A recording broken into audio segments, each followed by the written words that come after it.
আগামী 24 ঘন্টার ভিতরে মাহিমাকে হেনস্থা করার পেছনে যারা জড়িত ছিল তাদেরকে গ্রেপ্তার করতে হবে।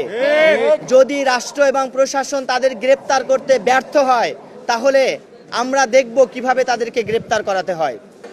আপনারা জানেন আমাদের ছাত্রদলের ভাইদের কর্তৃক আমাদের আইন বিভাগের মেধাবী শিক্ষার্থী 14তম আবর্তনের মাহিমা আক্তারের উপরে তারা শারীরিক হেনস্থা করেছে ছাত্রদলের ভাইরা, এবং তার উপরে ভব করেছে। এক পর্যায়ে তাকে জামাতের লোক বলে তাকে হেনস্থা করে তাকে পুলিশে দেওয়া হয়েছে। আমরা এর তীব্র নিন্দা জানাই।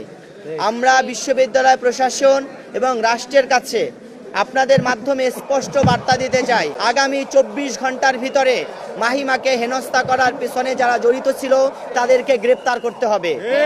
যদি রাষ্ট্র এবং প্রশাসন তাদের গ্রেপ্তার করতে ব্যর্থ হয় তাহলে আমরা দেখব কিভাবে তাদেরকে গ্রেপ্তার করাতে হয়। আমরা আরও দৃঢ়তার সাথে বলতে চাই, আমাদের আরও 4 জন বোনকে হেনস্থা করা হয়েছে ফিজিক্স ডিপার্টমেন্টে, ইসলামিক হিস্ট্রি অ্যান্ড কালচার ডিপার্টমেন্টে, অন্যান্য জায়গায় আমরা আপনাদেরকে জানিয়েছি। এই 4 জন বোনকেই হেনস্থা করার পেছনে যারা জড়িত এবং যারা এই কাজগুলো করেছে তাদের যথাযথ বিচারের আওতায় নিয়ে আসতে হবে। তারপরে আমাদের দ্বিতীয় দাবি হলো, আমাদের নির্বাচন সম্পন্ন হয়েছে, আমাদের ভোট গ্রহণ শুরু হবে। এক্ষেত্রে আমাদের ভোট গ্রহণ নিয়ে নির্বাচন কমিশন এবং বিশ্ববিদ্যালয় প্রশাসন অলরেডি একটা সিদ্ধান্ত নিয়েছে, এবং এই সিদ্ধান্তে সকল প্যানেলের ভিপি, জিএস, নির্বাচন কমিশনার, বিশ্ববিদ্যালয় প্রক্টরিয়াল টিম, বিশ্ববিদ্যালয়ের শিক্ষকদের পর্যবেক্ষক টিম এবং আইটি দপ্তরের সম্মানিত শিক্ষকবৃন্দ সহ সকলে স্বাক্ষর করেছে। সুতরাং যে সিদ্ধান্ত হয়েছে এই সিদ্ধান্তের উপরে অটল থেকেই নির্বাচনের ভোট গণনা করতে হবে। কোনো পক্ষকে সুবিধা দিতে হঠাৎ করে নিয়ম পরিবর্তন করার কোনো সুযোগ দেওয়া হবে না। তার পরবর্তীতে আমাদের বিষয় হলো, আমরা দেখেছি যে রাস্তায় জগন্নাথ ইউনিভার্সিটি হলো এমন একটা ইউনিভার্সিটি যেটাকে আপনি ঢাকা ইউনিভার্সিটি বা জাহাঙ্গীরনগরের কথা চিন্তা করেন, চাইলেই লোকালয় থেকে বিশ্ববিদ্যালয় ক্যাম্পাসকে আলাদা করা যায়, কিন্তু জগন্নাথ বিশ্ববিদ্যালয় লোকালয়ে জনমানুষের জনবসতির ভিতরে গড়ে ওঠা একটা ক্যাম্পাস, এটাকে চাইলেই জনমানুষের থেকে আলাদা করার কোনো সুযোগ নেই।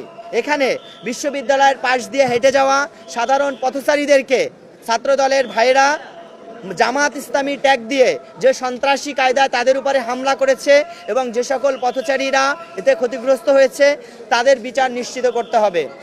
যেহেতু জগন্নাথ বিশ্ববিদ্যালয়ের সকল ছাত্র এই এলাকায় থাকে, যেহেতু আমরা সবাই মেসে থাকি, এই এলাকাবাসীর নিকটেই আমরা তাদের সাথে আমাদের সকাল দুপুর ওঠা বসা, সুতরাং এই এলাকার যে মানুষদেরকে উপরে সন্ত্রাসী হামলা করা হয়েছে আমরা এর যথাযথ বিচার দাবি করছি। সম্মানিত সাংবাদিক ভাইরা, আমরা একেবারে শেষ পর্যায়ে চলে আসছি। আমাদের একটাই দাবি, আমরা আগের সংবাদ সম্মেলনে বলেছি যে যেহেতু নির্বাচনের ভোট গ্রহণের শুরু থেকেই একটা মব সৃষ্টি করা হয়েছে এবং বাধা সৃষ্টি করার প্রচেষ্টা হয়েছে, সুতরাং ভোট গণনা করা এবং ফলাফল ঘোষণা পর্যন্ত আমরা রাষ্ট্রের সহযোগিতা কামনা করছি। আমি আবারও বলছি, ভোট গণনা করা এবং ফলাফল ঘোষণা না করা পর্যন্ত আমরা আপনাদের মাধ্যমে আমরা রাষ্ট্রের সহযোগিতা কামনা করছি। আমরা চাই রাষ্ট্র এবং বিশ্ববিদ্যালয় প্রশাসনের সহযোগিতায় আমাদের শিক্ষার্থীরা ব্যালট পেপারে যে রায় দিয়েছে তাই ফলাফল হিসেবে ঘোষণা করা হোক। কোনো ধরনের কারচুপি, ইঞ্জিনিয়ারিং কিংবা কোনো ধরনের অসদুপায় গ্রহণ না করা হোক।